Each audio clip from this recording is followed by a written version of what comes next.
Hi, everyone. Thank you for joining our panel discussion today for a very engaging and thought-provoking discussion about operational resilience. My name is Paul Schrantz, Director of Business Development and Alliances for Vendor-Centric, and I'm thrilled to be your host today. Just a few logistics before I turn over to our CEO and founder, Tom Rogers, who will moderate today's panel. We'll be recording the session to send you in the next few days, and we'll be monitoring the Q&A room throughout the session. So please add any question you have for our panelists, and we'll do our best to answer as many of them as we can. All right, Tom, now over to you.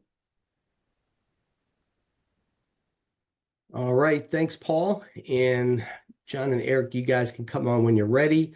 Welcome, everyone. I am Tom Rogers. I'm founder and CEO of Vendor-Centric, and I want to welcome you and thank you for joining us for our April webinar, where today we're going to be talking about TPRM strategies to strengthen operational resilience within your organization.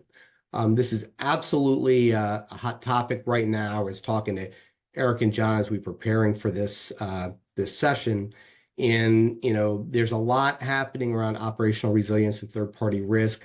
Obviously, regulators are focusing on this from a regulatory standpoint to make sure that organizations are really managing resiliency and looking at their downstream suppliers. But I think a big part of why we're seeing such a big focus on this now is also just the impact that COVID had on us globally and all the global supply chains. We found a lot of our clients realized it was a bit of a wake-up call and that they weren't really looking at operational resilience and third-party risk management probably as tightly as they should have been, to really make sure that they were identifying their critical vendors and managing risk downstream. So a lot of what we're seeing right now are organizations over the last couple of years are taking a step back. They're really looking at their own resilience and how operational risk impacts that, and finding opportunities to tighten up and strengthen their due diligence practices to not only mitigate operational risk, but also establish contingencies so that when something bad does happen, they're ready to deal with them and they know what to do and how they're going to deal with these critical third parties. So a lot going on. I'm excited to have today's conversation with Eric and John, who I'll introduce here in a minute. I've had the privilege of presenting with both of these gentlemen before, and so I know that we're in for an insightful conversation, a lot of good practical tips and ideas, things I'm hoping you can take away and start thinking about within your own organizations right after the webinar. So let me go ahead and get these folks introduced so we can get the conversation started. And John, I'll start with you. First, I'll introduce John Bree. John is Chief Evangelist and Advisory Board Co-Chair with Supply Wisdom, a leading provider of third-party risk intelligence and continuous monitoring solutions. John is a recognized financial industry executive and subject matter expert with a proven track record in developing and optimizing vendor and third-party risk management programs. John is a member of the Shared Assessments U.S. Steering Committee, co-chair of the Financial Industry Vertical Strategy Group, and author of numerous articles and blogs on third-party risk management and governance in the digital era. John, welcome. Thank you. Thank you. It's great to be with you all. Good to see you. And now let me switch over to Eric. Eric Evans is Managing Director, Partnerships and Alliances at Rapid Ratings, a leading provider of global financial health analytics. Eric has over 20 years of experience in data analytics, risk and compliance at companies that include Edgar Online, Donnelley Financial, and Rapid Ratings, working with clients and partners to leverage financial health data to reduce risk in vendor sourcing, onboarding, and ongoing management. Eric has, right behind John, Eric has a lot of great accomplishments. He's co-chair Best Practices Working Group, a US-UK Steering Committee member at Shared Assessments, special counsel member at the Institute of Supply Management, and a frequent speaker at third-party risk conferences and webinars, which I know because I just saw him at the Third Party Risk Association in Phoenix just a couple of weeks ago. Eric, it's good to see you again. Welcome. Thanks a lot. Thanks for having me, Tom. Appreciate it. Awesome. Great. So I thought what we would do is for everyone, maybe start by establishing a baseline of what we're talking about when we're discussing operational risk and resilience in third parties. And John, I thought we'd start with you on this because there's a wide variety of risks that obviously need to be managed with third parties. How would you define operational resilience risk And how does it impact overall third-party risk? One of the first things I think that we have to think about, and my background is both, vendor risk management at Deutsche Bank and Citibank and anti-fraud and AML and all those kind of governance and control functions. And one of the things that I learned early on is that, when you look at resiliency, you're not looking at the things that we often think about, like disaster recovery and continuity of business and all that. Those are sort of immediate things that you do when you're presented with a situation. Resiliency is really having that capability to keep running with a variety of challenges, because you're not going to see just one thing. I think we all talk about the pandemic, but we learned an awful lot about what happens when you have multiple situations. You have a pandemic, you have power failures, you have bad weather, you have strikes, whatever it may be. So I think one of the things that you have to look at is when you consider operational resilience for your organization, you have to look at the entire, what I call the sourcing chain.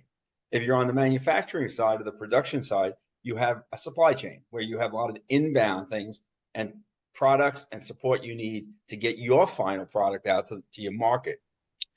We look at we're in banking and financial on the side that I spend most of my time in. We had a sourcing chain. And basically we took data and gave it to other people to process on behalf of us. You have to be very, very aware of all the steps in that chain. Where is it going? Who's the first party? Who's the second party? Who's the third party? Who's the fourth party? So I think when you look at that, you have to kind of consider that. The other thing is, and I know, Eric, you'll expand on this, but when you look at a vendor or a third party provider, a third party or fourth party or fifth party, their financial status is critical, and Eric will talk more about that. But then there's all the other things.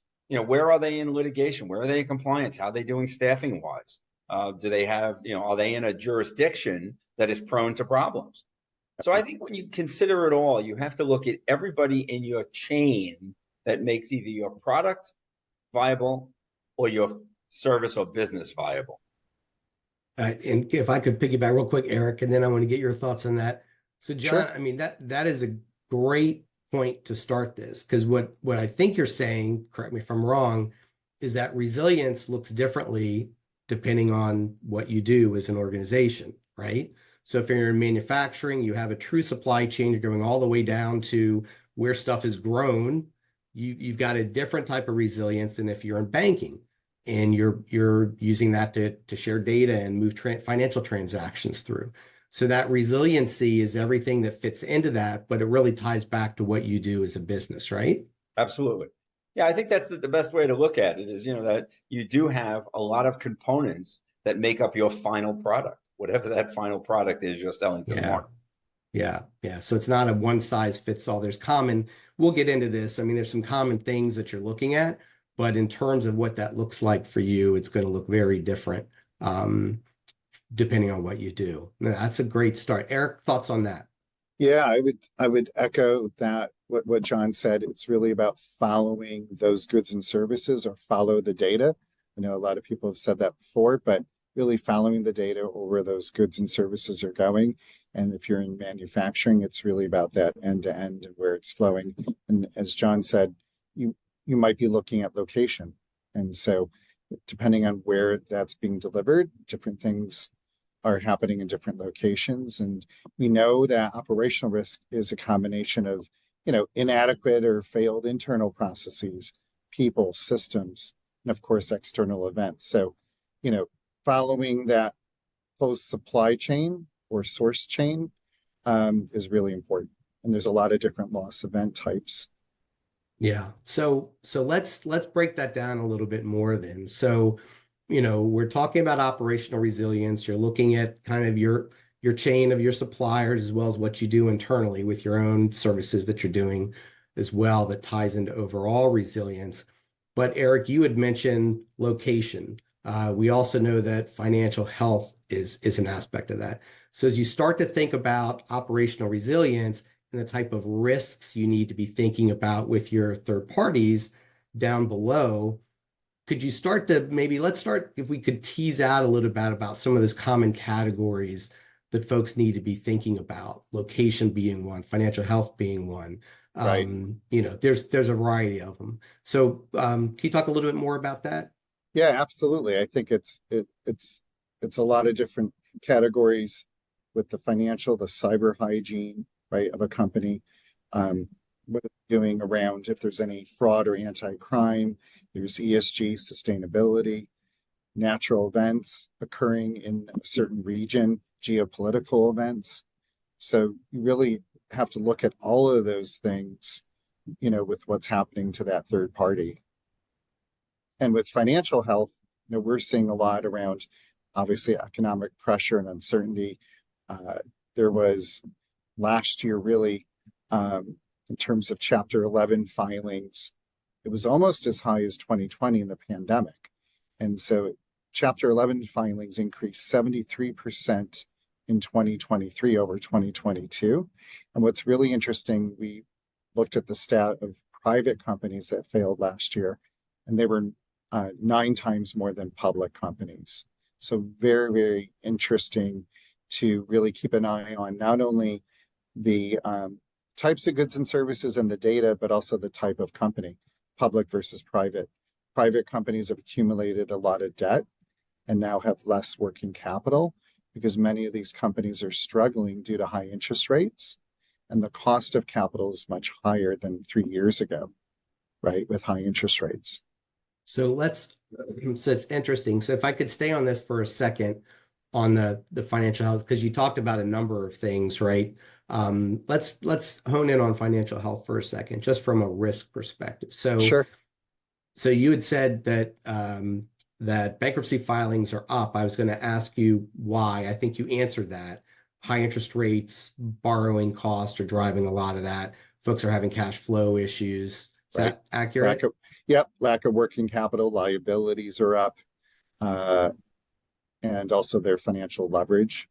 Yeah. And so the cost of capital has really been the dagger in the heart of these private companies because their interest rate payments, their payments on those loans have really gone up astronomically. So as we're thinking about this in the context of resilience, obviously the health of your suppliers, your downstream third parties is a big component of your ability to remain resilient operationally, because if they're struggling financially, they may go out of business, you lose key suppliers. Are you ready? We'll talk about this a little bit later on, I'm sure, but what are you going to do when that first of all, are you monitoring that to even know what's happening?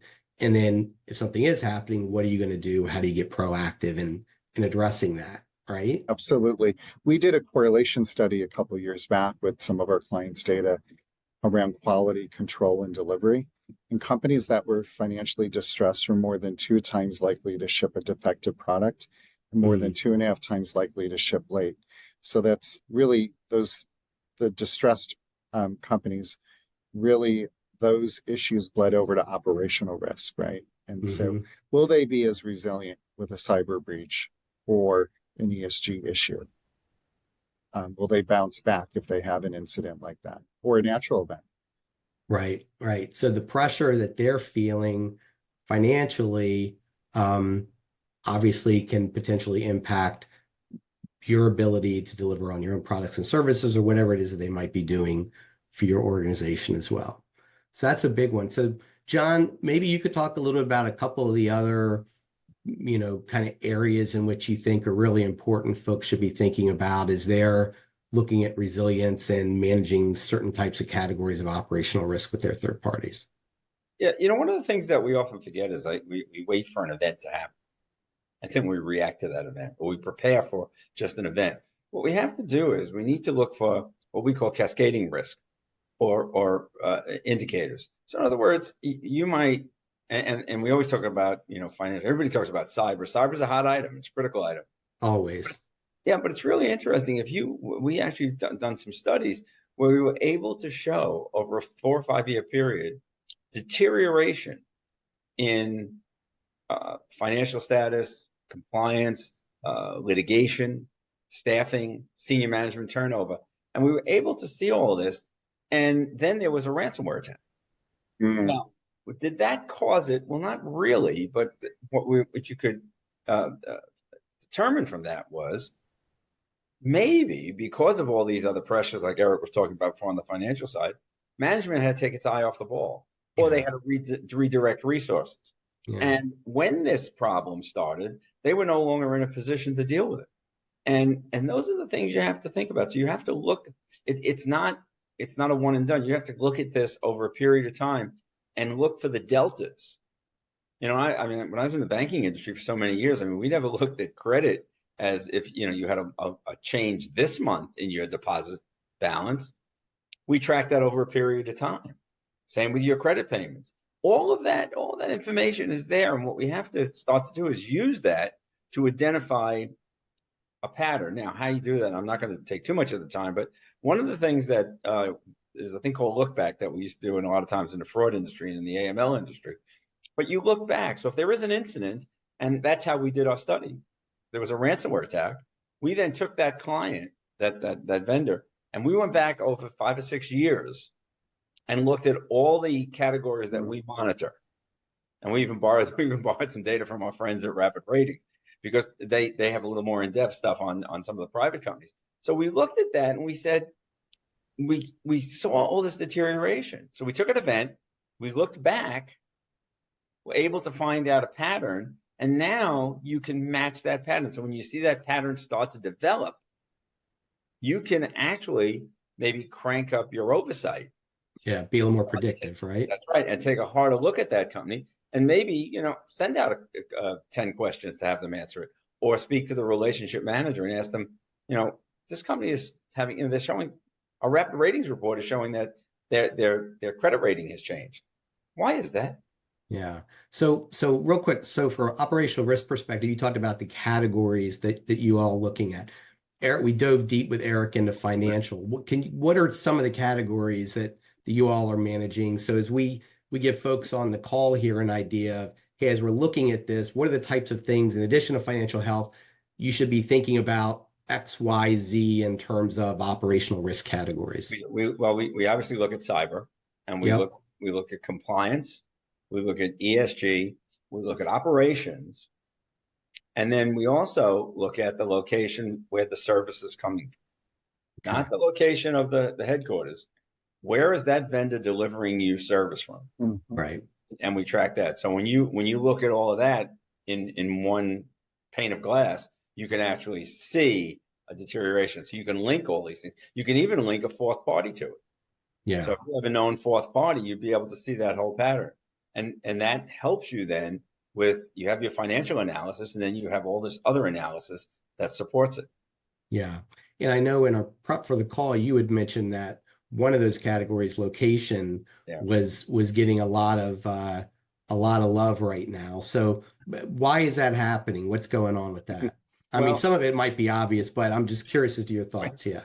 Well, a couple of things, and then Eric can comment on this. But one of the things is, if you look at the World Economic Forum, 8 of the top 10 risks are non-technical. They're all jurisdictionally referenced, other geopolitical, pandemic, those kind of things. Yeah. So that's one piece. The regulators have picked up on this DORA, which is out of the UK, Right. and a bunch of the Yeah. others, right? And the European Banking Authority said that you have to know the location of your third party and their fourth party. So they're starting to realize this because of the downstream effect. I mean, think about what happened with the tragedy in Israel. Well, when the Israelis had to call up 300,000 troops, well, a lot of those people were providing services that we all use. So those companies now had a challenge where you got to think about that. Yeah. You got to think about like the war in Ukraine. I mean, the challenge on wheat production. So you have to look beyond just that incident and say, how is this going to impact me downstream? Yep. Yep. Eric, any additional thoughts on that? No, agreed. I think, from our perspective, location, you would think China was a hard to get area for financials. It's our, second highest country of coverage in terms of getting statements from Chinese companies. So Yeah. we're pretty good at that. And so, I think it is all about where that company is really shipping those goods and services, and where those items are really being used, because there are so many things going on today, as we know, and John's company, Supply Wisdom, really does a great job in monitoring all of those things on that location spectrum.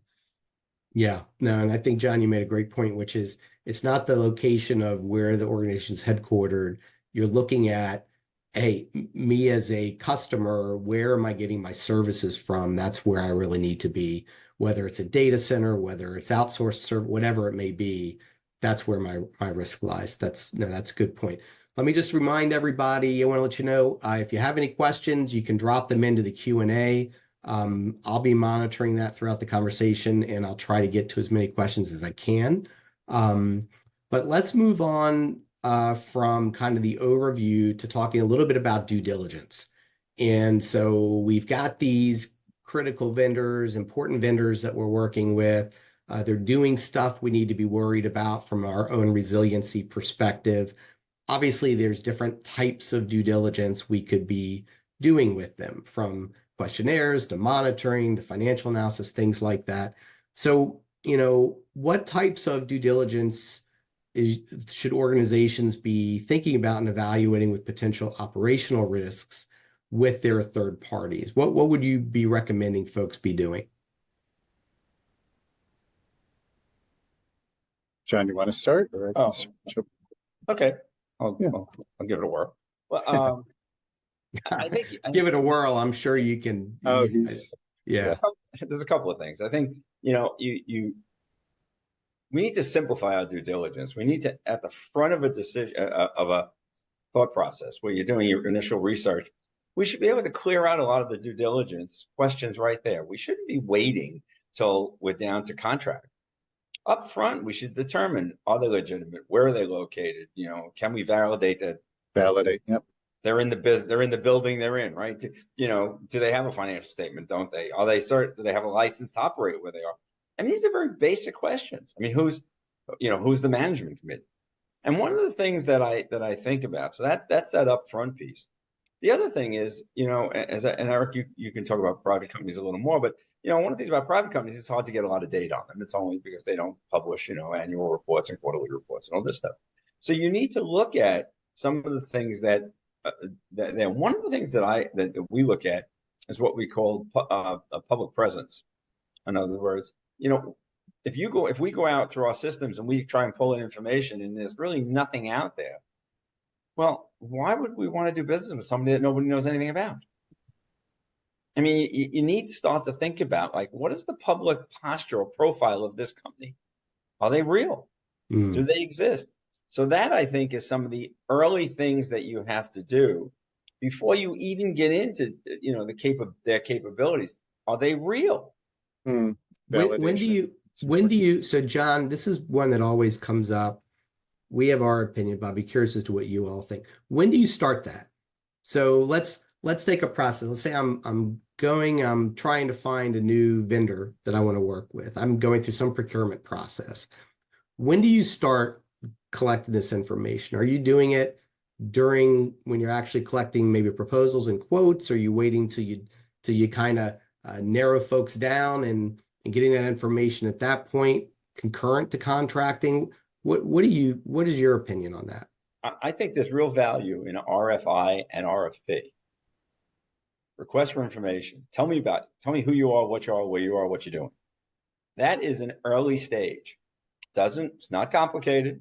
Yeah. I'm just going to provide. Then when you've gone through that list, and then you might do some individual checking, like people come to us and they'll ask us to run, one of the names through our system, or they'll go to Rapid Ratings. They'll say, can you give me a quick financial hit on this one? And they can tell you right away whether they're in bankruptcies or this kind. I mean, you can eliminate a lot of the early stage things up front. Then you narrow your scope. When you get into the RFP or RFQ area, now you're down to very specific things. And both in the RFI, by the way, you can put non-negotiables that you must have two-factor authentication, sure, or whatever it is. I mean, get as much done up front as you can. Yeah. And weed out the companies that may not meet your criteria. And then when you're getting serious about making a quote, finding a price, then you build a true business requirements document and you do your RFP or your RFQ. I think that is And I think it can be done variety. Now, you got to go by what I call consequence. In other words, there are high consequence and low consequence partners and vendors. For a low consequence vendor, like, maybe who's doing the landscaping, if you have a retail banking environment, you're not going to have the same level as you're doing with who's writing your code. But you go by the consequence of that relationship, and that's how you can, expand or shrink your initial RFI. Yeah, well, it's all risk-based, right? I mean, all of this should be risk-based at the end of the day. It's interesting you say that because obviously, if you're doing a full-blown complex RFP, you have the opportunity to go through an RFI process like that. I think if you're doing to your point, if you're doing a quote or something like that, you're probably not going to be putting RFIs out. But I think what part of what you're getting at is part of what we're seeing as well is I would say 10 years ago, a lot of focus had been on let's go out to a bunch of suppliers, let's try to get the cheapest price we possibly can, kind of get them in. Now, what we're finding is that organizations are less they're still price conscious, but less price focused, and they're going out and they're trying to actually consolidate their population of vendors so that when they go through this process where they vetted you, whether it's through an RFI or if it's through the initial onboarding, where they're doing all the stuff, John, that you're talking about. Now they've already know you. They know you exist. They know you're verified. They know who they're working with. Let's start working more with those folks rather than opening up and going out competitively all the time. So we're seeing more of a trend to more strategic sourcing that way, which also drives the risk management part of it, and I think simplifies a lot of the process as well. Yeah, I would agree with that. Yeah, we're Yeah. we're seeing that with clients as well, and that you give me a quick check on some population of the vendors, right, that may be less critical, and then go deeper on the critical ones. And so you're not going to spend a lot of time on someone that's less important, and the ones that aren't transparent in sharing, in our case, their financials, they may not get shortlisted, right, because they're not sharing something. So then they may drop out. So if you might do a quick check, then go deeper. And if they don't want to play ball and share something like that, especially in other financial statements, it can be very telling. And so they may not get shortlisted for that RFP or after the RFP process. So I think it's, give me a little bit of something. And like John said, validation is important up front where you can, but you don't have to go deep on everyone. And I think that's important too. Yeah. Well, I think John, were you going to say something? Sorry. I was just going to say, I think that, you mentioned about, we used to go for the best price. Now it's a matter of looking for the best value. In other words, what's the value for what you're getting? It's not, it might not be the lowest price point, but there's more value to your organization. And I think people are starting to look at things a little differently. They have to. And then because you look at the cost to vet all these suppliers now, and by the time you're done, your costs are higher than the 3% you might have saved on a $10,000 procurement. It just doesn't make sense, right? So Eric, where you left, I think is a good segue to a question that we got from Tiffany. Tiffany, you submitted 2 questions. I'm going to go with your second one because I think it ties in with what Eric just finished up with. So Tiffany's question is, which vendors do you determine require a financial review? So which ones should we be looking at their financials for? And how do you deal with companies that do not provide their financials, typically private companies? Right. Yeah, great question. So obviously if you're in the banking financial services, the interagency guidance really does say you should be looking at financials for all your third parties. But I think the more critical ones is really where you're going to go deeper. And if they don't provide it, what's interesting is we do get some pushback, right? It's not always 100% success. If they do not provide their financials, we can redact the financials and still produce analysis and a rating. And we call that like a limited transparency report. And sometimes that gives the private companies some comfort that, hey, our financial statements aren't in the report, but then Rapid Ratings is doing analysis and scoring, so they can't reverse engineer margins. That only happens about 1 or 2% of the time, so it's not like a lot of the time. I think it's really around when should you ask for those, and you could I know we'll talk about this. Maybe you're going to ask for that in a contract or something, but it's really about those ones that you're either that level of criticality, whether that's spend or, sole source and manufacturing, what kind of data are they going to be working with on your end? Are they working with, really important data and PII and storing data? And if that company is private, you really want to make sure they're going to be around, right? Yep. And I'd also say that part of it, tell me, Eric, if you agree, part of it is also a little bit of your own maturity of your own program. I think that you've got to kind of figure out what your capacity is, and or if you don't have capacity, if you're going to partner with someone maybe that can do some of the lifting for you, like what you guys do at Rapid Ratings, because you obviously can't do any of this Yeah, on can't have every all the single, band. you can't do it. You just don't have the band, nor is it cost effective to Right. do it on everybody. Exactly. So part It's of it, oh, sorry, go ahead.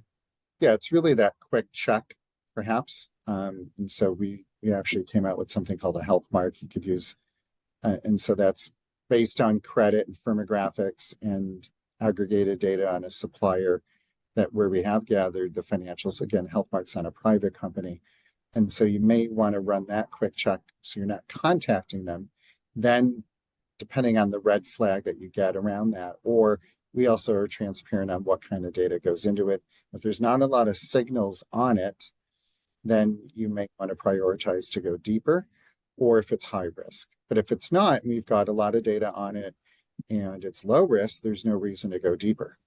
Yeah. So to your point, you really kind of carve it up because you don't want to spend a lot of time chasing things and doing a deep dive on everyone, and it's cost prohibitive, and you're kind of over engineering it. Yeah, agreed. And maybe I want to go one more thing on financials, and I want to switch back over to John here for a second. I call myself a recovering CPA. I used to be an auditor. I used to be a licensed CPA. I don't do that anymore. But obviously you can't, there are certain things that are really big red flags when you're reviewing financials. There's a lot of information in financial statements. I mean, are there two or three kind of, hey, these big things that stick out like a sore thumb when you guys are looking at financial health that you think folks, when they are going to go to this level of review to look at financials and the financial health of their vendors, they should really be, hey, if you can't do anything else, look at this, and this. Yeah. So we do look at net profit after tax is a big one. Obviously, their financial leverage, right? And so how much debt do they have? Also, total liabilities is a big one. So I'd say those are the big ones that we really look at. So those, you could either ask for those line items to derive some ratios or try and get their financial statements. Got it. And do you guys look at trends? So you're trying to see what's happening with those numbers over a period of time? Absolutely. Yeah, absolutely. We always ask for like 3 periods of history, so 3 years to get a trend line, but it's also the intersection of a couple of scores. And so we have a short-term score and a medium-term score. So the FHRs, the next 12 months, are they going to really be around? What's the probability of default? And then the core health is really how well is that company being managed or operated by management? So there's capital structure, cost structure. And so the intersection of those two scores puts them into a risk quadrant. So, getting into a little propeller head, but the risk quadrants usually start out like a reverse hockey stick. And so A is in the upper right, that's green. Then they go to B and then over to C, which is red.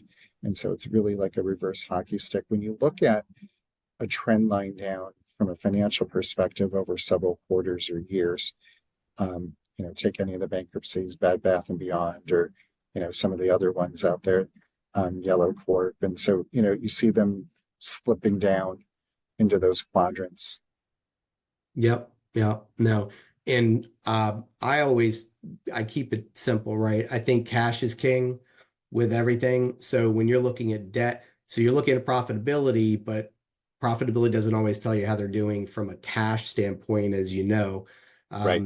So looking at debt, looking at their cash flow, determining if they're Ratio. actually generating positive cash from operations, because if they're starting to borrow more and the cash is going out the door, that's usually a signal that something's Exactly. happened. Yep. Yeah. And I always tell folks, if they do have audited financial statements, there's a lot of information in the notes section of the financials in addition to the core financials. You can learn a lot about, that's probably where you all are going for a lot of the management information, because you can really get a lot Things of are buried.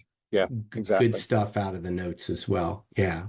So maybe I'll flip over from financial health to John, everything else. We're dealing with operational risk, talking red flags now. So, what are some of the red flags not dealing with financials that folks should be kind of thinking about and looking out for when they're doing these risk assessments on these critical relationships? Okay, that's a good point. I'll jump on that. One of the things I did want to say though is, uh, for those friends on the call from the banking and insurance industries, one of the questions we always asked about was, would we bank them or insure them? When we looked at a vendor, we said, well, would we give them an account or would we give them insurance? So that's coverage. Something to think about. When you get away from you look at the financials, but you look for things. Of course, the cyber profile of the vendor is very important, and you can run a profile, an external profile. We partner with Black Kite and Security Scorecard, but there's a bunch of others out there that do the same thing, and you can get a perspective on what is their visible public cyber health. So that's one thing that you look at. And if you find something that's going to come back with a lot of problems, and if it's a new relationship, why bother? I mean, why do you want to move in that direction? The other things to look for, one of the big ones that we believe is, or the two that are critical, one is to look at management turnover. We look at management turnover because a lot of companies are constantly turning over their executive staff. There's a reason, and there's a challenge. That is one of them, and the other one are lawsuits. Now, you look at lawsuits. If they're getting filed on the same thing, and you see 3M, for example, gets 300 or 400 filings a week on because 30 years ago they made earplugs for the military, and okay, we see those. But if you have a company that's getting a variety of lawsuits and issues, you have to say to yourself, exactly why is that? And remember, looking at these things is not definitive. It raises the question of why is that happening? Right. See, in other words, information just makes you ask the question. It very rarely answers the question. It creates the question. And I always say about that, and again, it's the difference of the high consequence versus low consequence. But I think that you look at that, and of course, the other thing that, again, I'll get back to the whole key event, ESG is a hot item, and it's very important. But when you deal with environmental, especially environmental and social, societal, you have to really know where they're operating, because the societal and environmental requirements or mores of Santa Fe, New Mexico don't apply to Sri Lanka. So you have to make sure that if a company is providing you service from Costa Rica or Bulgaria, wherever it may be, and these are all wonderful countries. However, what is their infrastructure? What is their stability? What is the geopolitical climate? That tells you a lot, and it can give you a heads up to just ask the question: is this going to be the best value when we have to not bring this on and manage the relationship? Because remember, it's easy to bring them on. You now have to track them through the life cycle. And as Eric can tell you, they might look great on day one, but 10 months down the road, their financials might not look so good. You need to be constantly monitoring all of those things. So you bring up a really interesting point. We've got, so there's financial health, management turnover, bankruptcy filings. There could be employee turnover. They got a big layoffs. They could be going through divestitures.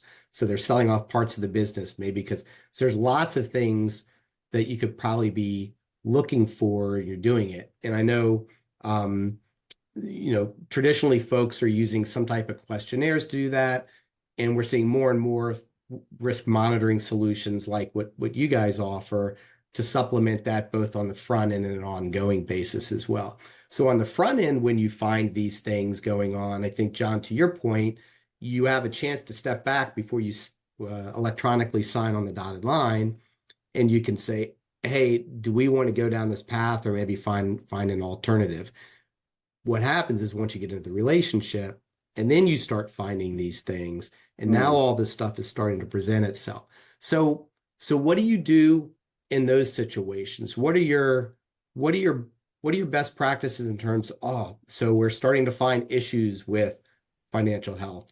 They had some management turnover. I know what my thoughts are, but I'd like to hear from what you guys think. So I've got this now. I'm armed with this information. I don't quite know exactly what's happening. What do I do to start finding out to see what my real risks are? Yeah, I mean, I can start. Our clients really, we advocate that they have a conversation with that supplier, right? Lean in. Right. Yeah. It doesn't always have to be a punitive conversation, right? Obviously, financials could be very concerning, but we had a lot of our clients in COVID really lean into those suppliers, and in some cases, they made an investment. They did spot buys. They sent staff there on site. So using the intelligence and asking the right questions, which by the way, we bubble up and create the questions for the risk manager or category manager or relationship manager to ask that supplier. So it really doesn't have to be a negative one. It could also, by the same token, on the flip side, could be about a company that you're providing a lot of revenue to because you're one of their number one clients. Will they be able to grow with you and keep up? And so that could be also positive in the sense of, hey, we're giving you a lot of business. We see there's these issues. We want you to keep up. How can we work together and that type of thing, whether it's financials or something else. Yeah. Well, that concentration risk is a resilience risk too, right? Right. Yeah. Yep. So it's if they're heavy concentrated on one client, I do have to worry about, hey, if that client goes away, what's going to happen to you? And maybe that client's me. So that all needs to be factored in. John, do you agree with what Eric's saying? Things to Absolutely. Oh yeah, absolutely. And I think you look at those, and again, when you look at when we looked at counterparty, when I was on the banking side, we looked at counterparty risk also, because we always wanted to know if our counterparties were using the same vendors as we were. add? If Yeah. the vendor went down, then we lost everything. So I think you look at a variety of issues, but again, you got to look at your own internal controls. That's third-party risk management is not managing the day-to-day relationship with that service provider. Yep. It's either somebody on the business side or somebody on the operational side. Now, there should be risk and control self-assessment programs. I mean, this should be ongoing. In other words, in a perfect world, nothing should sneak up on you. Right. Now, there will be things that are going to happen, and they may sneak up on you. But when you look back at them, you're probably going to find out that I should have seen this coming. So let me. Oh, sorry, John. Go ahead. No, that's the point. I should have seen this coming. And the only way you learn that is by looking back after every incident at what could we have done better, what could we have monitored better, without destroying the value of the relationship. Because remember, a lot of times you're going to use a vendor because it's more cost effective, or it's a product, a system that they can do easily through a third party than you do it yourself. Yeah. So that adds to the revenue. It gives the company a chance to either make revenue or experience savings. Yeah. Well, that's important. You can't disrupt that. Yeah. Yeah. So I want to piggyback on something. And Tola, I saw your question. I'll get to your question in a second here, but you both bring up a good point, which is, so what do you do with that? Well, you need to sit down, you need to have a conversation with the vendor. In a perfect world, you're already having conversations with these key vendors because you're doing business reviews or performance reviews or something. And John, to your point, that is unless you have a centralized supplier relationship manager function where you have folks within your organization whose sole responsibility is to manage complex critical suppliers, which only larger enterprise organizations typically have, the business owner is usually the one that's down in the weeds and working with the vendors. So what do you see as a good practice in terms of how third-party risk whatever that function is called within your organization, how they should be interacting with the business owners so that they can remain aware and communicative of actually what's happening down in the weeds. And then maybe part B of that question is, what should the business owners be doing on an ongoing basis with these important vendors? Not every vendor, but the ones that they're worried about from a resilience standpoint, to stay on top of this stuff so that they're not hearing about it, after it's already happened 60 days later. Eric, let's start with you this time. Yeah, sure. I think TPRN teams have to really engage those stakeholders and push the data to them, right? But then it's up to those business owners to really lean in, like I said, and use the analysis to ask the right questions. And again, they have to have the right insights. You don't want to, when you're having those conversations, you really got to hone in, right? There's probably one or two signals that they need to really hone in on. And so I think working in concert with that TPRM team is going to be vital. And I think TPRM today is getting into those circles, right? I mean, hopefully silos have come, after being at these third-party risk events, I think silos are starting to come down, right? And I think it is about the data flowing. And so leveraging APIs, having more users in different platforms, but baking those risk intelligence signals into your workflow and process. Hopefully getting those business users as part of the process, right? And not having them just over there when they need them. Yeah. So I think Sorry, Eric. Build them into the process. Exactly. No, and I would agree with you. I think we're definitely seeing TPRM less isolated and siloed.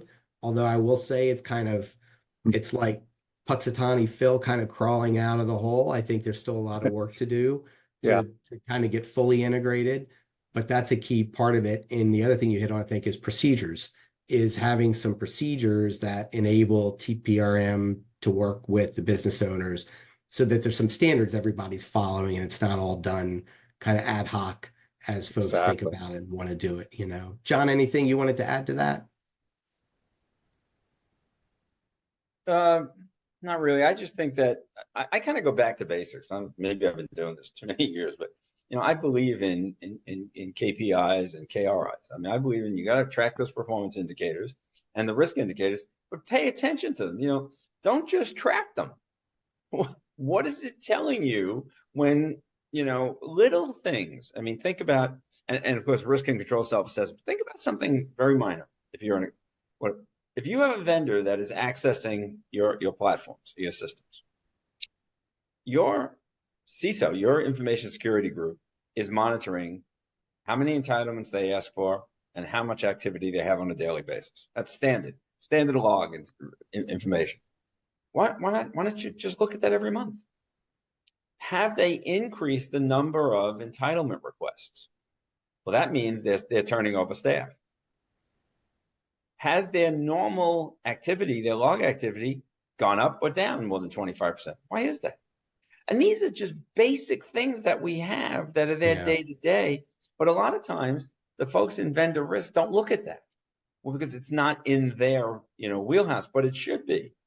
There's really basically strong information out there in your company that you can use that can give you insight into what's going on with your vendor. And I believe entitlements is really a critical one because it lets you know if they're having turnover. Yeah, no, that's a great point so in addition to what we talked about process-wise is the data, KPIs, KRIs, establishing those, monitoring them, and then figuring out kind of who owns it and who's going to do something with it.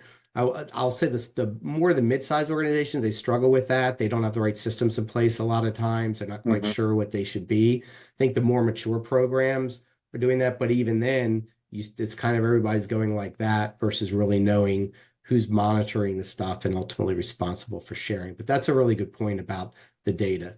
So let me do this because we got about 10 minutes left. I've got 2 questions. So I'd like to get to these 2 questions, see where we are on time, and then kind of figure out how to close out here. So the first question is from Tola. Great conversation. Thanks, panel.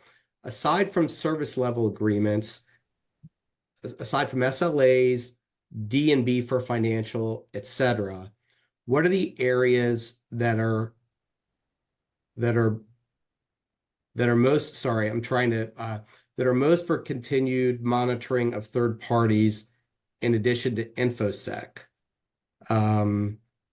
So I guess the question is, in addition to Like- monitoring SLAs, in addition to monitoring basic payment terms that D&B might be doing, we've talked about cyber, we've talked about some other things. For continuous monitoring, what are some of the things that you guys would recommend? Maybe 2 or 3 top things. Yeah, probably the ESG or sustainability, depending on, where they play and, what, if there's compliance coming around that. We mentioned cyber. I think, John, you might say, and, fraud, anti-crime. Yeah. That's a big one, right? That, everything going on, maybe geopolitical. So I don't want to take John's thunder. No, But yeah, I think the geopoliticals, there's a lot of headwinds out there, right? And so understanding, where these companies are operating, but where their goods and services are being used, is going to be really important. I think obviously in the US too, not that you're monitoring, but obviously there's supplier diversity. Again, you're kind of understanding if you want to purchase something from a minority-owned business, that's more kind of forward, I'd say, in the States, whereas sustainability ESG has been in Europe, although coming to the States with the German Supply Chain Act and all of that. So I think if you have the kind of the trifecta of cyber, ESG, and financial, but then you add these other things on there like fraud and anti-crime and geopolitical. John, agree? Adverse media. Yeah, kind of covered it. absolutely. Maybe it ties back, John, to what you said at the beginning, which is every organization is different. What resilience looks like to you is different. So part of it is aligning what are the things you need to be worried about, and those are the risk domains that you kind of want to focus on, because ESG is really important if you're publicly traded, if you're in certain other countries, right? But if you're a mid-market organization that's privately held, it may not bubble to the top for you like it does for some other folks. Or you might have customers that are putting pressure on you and you do need to monitor it. But everybody's different. So I think you got to figure out what your resiliency looks like, and then you align to that. Would you guys agree? Yeah. Absolutely. Yeah. Maybe that's the easiest way to kind of say that. I have one other question from Charlie here. Charlie says, given increased use of AI internally, so for our own purposes and by vendors, any specific contract clauses you would recommend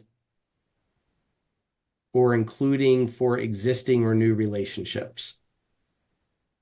Contract clearly has to say that you have to be notified if they're using AI. And you get it's very hard to validate that, but you're going to have to put it in the contract, because in reality, the contract is going to be the only thing you have when it all goes bad. Contracts are great, but they're only used after there's a problem. So right, but yes. AI is a challenge, and until we get a better handle on how companies are going to use it, I think it's a matter of looking for changes.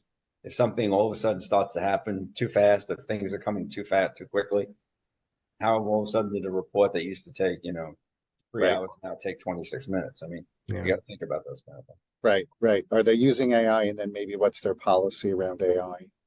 Perhaps. I think that's a good point, Eric. Is what are your own standards?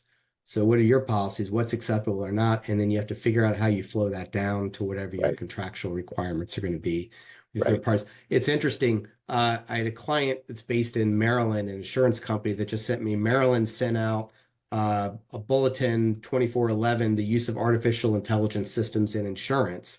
And in that, it actually provides guidelines for what you're supposed to be doing, but under that umbrella, what you're supposed to be doing with your third parties as well. So I would bet that a lot of these states are going to, New York, California, those guys, right? they're going to start coming out with some of these regulatory guidelines that are going to start flowing down to third parties and what you're supposed to be doing there as well. So, all right, so thanks for that. So we got just a few minutes left. So let's do this.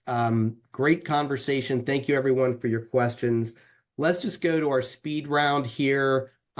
So we'll go 1 minute, both to you, Eric, and to you, John, on for organizations looking to take some type of action after today's webinar in mitigating operational risk. What single strategy or practice would you emphasize as being this would be the best place to start? Not knowing what your situation is or what you're doing right now. What's just a good tip or some practical advice you'd give them to get something going? There's three things you have to look at. One is radical transparency. You have to know exactly what that relationship is all about. How broad is it in your organization? Is the company providing one service or multiple services? So that's kind of the first thing. The second thing is proactive vigilance. You need to have a program where you're sitting on top of this. Not you in third-party risk, but the person who owns that relationship. What are they doing to maintain the integrity of that relationship? And is that consistent? And I think the third piece of this is what I call agile intervention. You have to be willing to be able to react quickly and prepare for it. There is no silver bullet in this. But until you have a very clear understanding of the relationship with that vendor, Yeah. what are they doing, what data are they doing, and where does it impact the company? Where is it impacting the company? And how is it impacting the company? I think those are the critical issues. And then, I mean, we have great systems. Rapid Ratings is a fabulous system. But our systems, until you know what your risk is and what's going on in your organization, will not benefit you as much. That's what I think you have to do first. Got it. Eric? Yeah, John said a mouthful. I think you're right on with that. And then you can start to begin to understand, what your thresholds are, right, in terms of risk and risk tolerance, because you don't want to have to look at everything, right? You don't want to have all these alerts, and if they're not important to you, and depending on the level of relationship of that vendor, then you can kind of toss them to the side and focus on what really matters, right? I think that's really important. You've got to have the cream rise to the top, and you've got to do that by what John just said, but then really honing in on, how you're going to really use that data. I like what John said earlier too. It's obviously, are you really looking at those key risk indicators? You might have all of this stuff, but are you really using it? I think it's important too. Yeah, great practical advice. I think, bottom line is know who you're working with and what they're doing for you and figure out where they fit into that resiliency. That gives you your baseline, and then you could start figuring everything out from there. Because as you both know, most organizations cannot answer that question today because they have no visibility into this. They have no central master supplier file. Stuff is all over the place, and you just really don't know. So that's a good first step. Great practical advice. We could go on. There's other things we didn't get a chance to get to. Maybe we'll run this back sometime, but I want to thank you both, Eric and John, for joining today. Thank you, everybody who joined us and attended. Paul, I'll turn it back to you to close us out. That's great. Thank you so much. That was such an amazing discussion, and you guys really did share some very practical insights. So thank you for that. And we really appreciate all the attendees, because that's why we bring such great speakers to these discussions. Look out for an email from us in the next few days with the recording of this panel so you can share with your colleagues, and watch back to make sure you pick up on the insights we talked about today. And finally, we have another webinar coming up on June 6th. So be on the lookout for invitations to that. We'd love you to register and join us then. So everyone have a great afternoon or midday wherever you are located, and we'll see you in June. Thank you so much. Goodbye. All right. Thanks, everyone.